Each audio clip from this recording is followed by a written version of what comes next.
hate crimes have surged. Vicious anti-Asian attack, disturbing surge of racist attacks against Asian Americans. Konnichiwa? Konnichiwa? No, Chinese.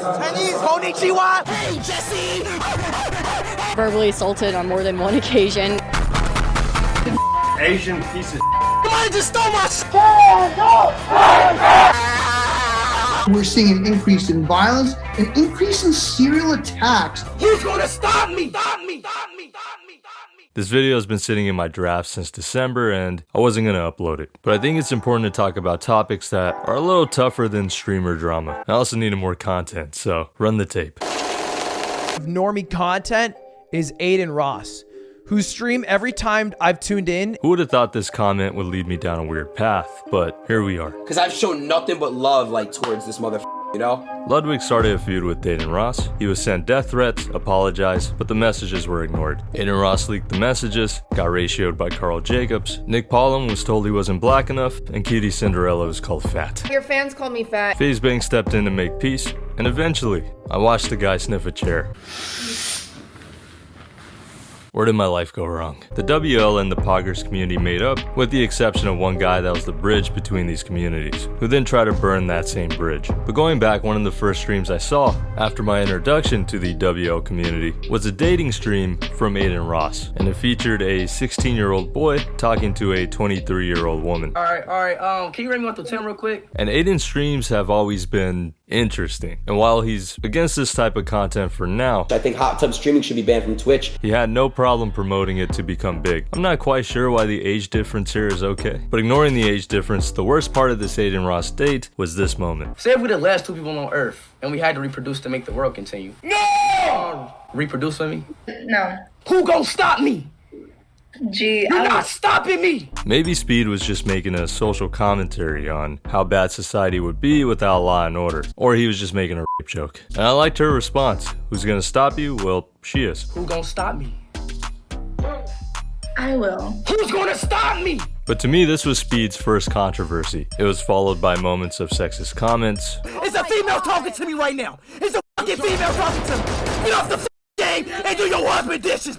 Setting off fireworks in his house, getting arrested, a cryptocurrency scam, and finally, Argentina. Chinese. No konnichiwa. And just when you thought the Poggers and the WL community had made up, Destiny, do you love black people?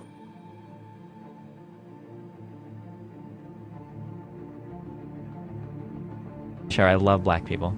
Wow. There's like this whole new legion of like black Zoomer streamers. Go deep throat some BBC somewhere, go guzzle some black dudes, because that makes you feel really good about yourself. Because the last thing I want is a vouch for some loser that wants me to bow down and kiss his boots because he's black. Sure, I love black people. I'll leave Destiny alone for now. I think he has some other problems he has to worry about. We know exactly where you at.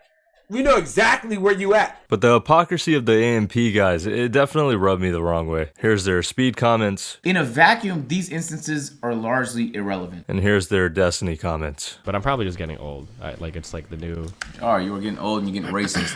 Let's talk about why. Oh my god. He is. Speed apologized, moved on, and then everyone forgot. It's like he's been in the game for 5 years. But since I'm Asian, South Asian, I'll go ahead and address the racism. There's a lot of division in the black and Asian communities, where the Asian communities may have some anti-black sentiments and the black community has some anti-Asian sentiments, and things being made worse because of a flu where certain rhetoric was egged on by a former president. But this started a wave of hate crimes towards Asian Americans, especially in my own backyard of San Francisco, where there's been a lot of robberies and assaults. But the division goes a little bit deeper than that, where some people in the black communities feel like Asian Americans benefit from American politics, while no one addresses things like reparations, to where Asian Americans respond with the Chinese Exclusion Act and Japanese internment camps, from Asian businesses benefiting from black dollars, to LeBron not denouncing China, to the Korean store owner that killed a black 15-year-old child, to the rooftop Koreans that were protecting their businesses because LA police at that time were cowards, to YG lyrics that say,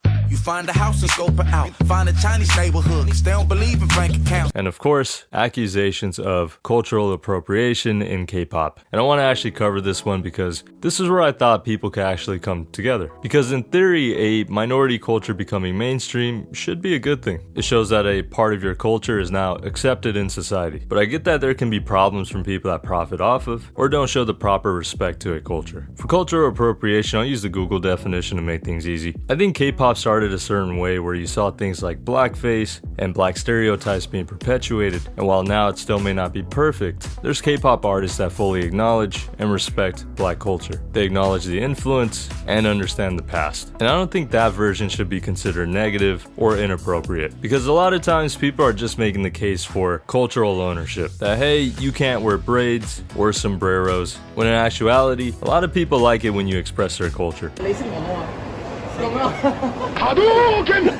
And again, I'm South Asian and I didn't mind Nick Cannon wearing a turban. He spoke about the culture in a positive way. He showed it proper respect, to where I didn't mind that they made jokes about it on Wild and Out. This is embarrassing with that turban on. You look like a swagged out terrorist. I understand it's comedy, but what's worse than cultural appropriation is violence. There's been a lot of rhetoric about thefts and robberies from young black men against Asians. And recently there have been atrocities from older Asian men against our own communities. But statistically, most crimes against Asian Americans are from white Americans, which would make sense because there's just so many more of them in the country. But I'd rather the conversations be about coming together rather than creating division. And we can do this by acknowledging that there could be some culturally driven aspects that lead to divisiveness, but also that sometimes it's probably just bad people doing bad things. And that's how I want to have these conversations. Not like this video that kept being recommended to me, because there's something about this that comes off very off to me. And one can only imagine what might happen in the coming decades when the demographics of the US will have shifted such that white people will no longer constitute the majority. What we're seeing is just the beginning. This is essentially a great replacement talking point, that whites are no longer going to be the majority, and then they'll be treated the same way they treated minorities. And people have died because of this rhetoric. It has to be covered carefully. And not only that, he showed some clips to push his narrative, and conveniently cut this one off. Because me and my Asian army will you out of existence. And that type of fetishization, that's a topic for another time. And the response to this whole thing has been just as sad. They go and say, oh, I'm a victim. Oh, look, he's attacking me. From the guy that made the video, the people in the clips, and the response. We're not dealing with the brightest people here. And speaking of that, Speed's a special case where he'll make racist jokes towards everyone. But I don't think he's actually racist. And while he may have started off funny for some, I think the act's starting to wear thin. Hey, Jesse! Hey, Jesse!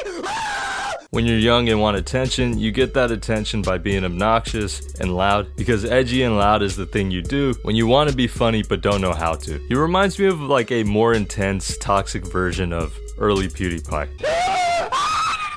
And in a few years, he'll have to make the same decision that Felix did, where he outgrew his content and he matured a little bit. Or he becomes Little Pump, stagnant and forgotten. His Asian joke alone probably isn't going to cause any violence, but it can be enough to perpetuate stereotypes that lead to bullying, which could eventually lead to violence. And his audience is so young, you don't want to accidentally create a racist, where you have kids like this. Ching chong, ching chong, ching chong. You don't want them to grow up and end up like this. Should I put the weight of the world on a kid's shoulders? Absolutely not. He doesn't need to advocate for the causes I believe in, but at the same time, he shouldn't add poison to the well either. And I appreciate the apology. It was awful, but it was an apology. And I love Chinese people, so I try to say Zhong Kong, like Tong Kong, like it's a nickname that they call me in China. My goal isn't to stop people that are currently racist, and I don't even care if Speed makes racist jokes when the cameras are off. But the problem is, when the cameras are on, he took on an obligation because he has influence. The excuse that gets used a lot is that he was 17, and this is probably because other streamers are just older than he is. But there are kids his age that wouldn't find his comments okay. But after thinking about it, you know what? I think it's fine for now. Speed's young, he needs to learn from his mistakes and grow. I can only hope for his sake, especially since he has a massive audience, that that'll be the case. But it's tough to say what will happen when you grow up with money and status. So we'll see. Because how long can the age excuse be used for, or any excuse really, if he keeps purposely being misogynistic, racist, or fucking up? Enjoy the money now, because eventually a parent will step in. Now let's talk about sexism. I'm just kidding. I'll leave that for someone else. I'll see you guys next time. Aditi, Uncle Doopy Doopy Titi Ta. Zooby Doopy Gapata Chapati.